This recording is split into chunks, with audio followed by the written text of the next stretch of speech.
Dear students, today we will continue with the chapter from trade to territory. The company stabilizes power.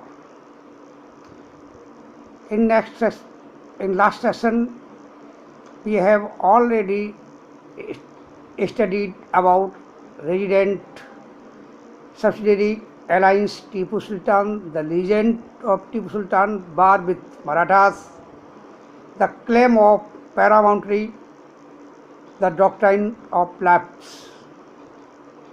Today we will study about the company army and in last conclusion of this lesson. The company army, company की सेना. Colonial rule in India brought in some new ideas of administration and reform, but its power rested on its military strength. In this chapter, tell us the two armies. First, the Mughal army and second, Sepoy army, means company army. Difference between the Mughal army and Sepoy army. First, the Mughal army. Mughal Sena or Sepoy army, it means the company army. The Mughal army was mainly composed of cavalry and infantry and is pedal foot soldiers, pedal sena. Soldiers were trained in archery, means tirandhazi, and the use of the sword, talwarbazi.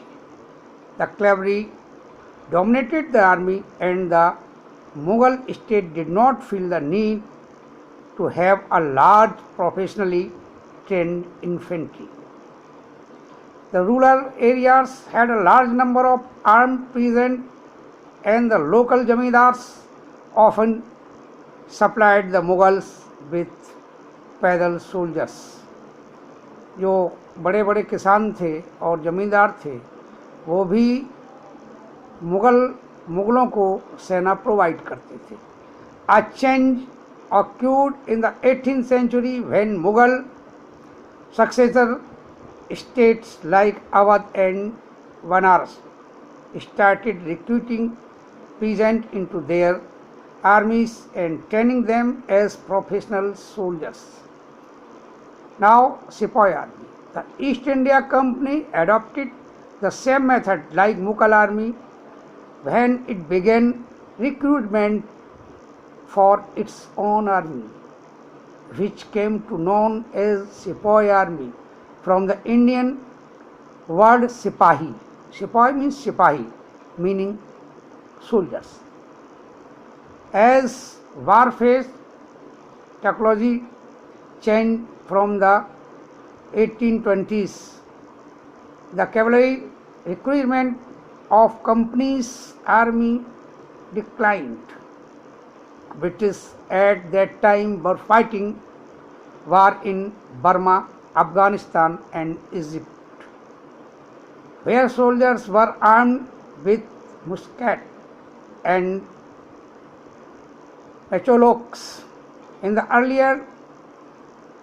19th century, the British developed a uniform military culture. Soldiers were increasingly subjected to European style training, drill and discipline that regulated their life for more than before. ये दोनों आर्मियों के बीच में थोड़ा सा अंतर, कुछ समानता थी और कुछ अंतर भी था. Conclusion.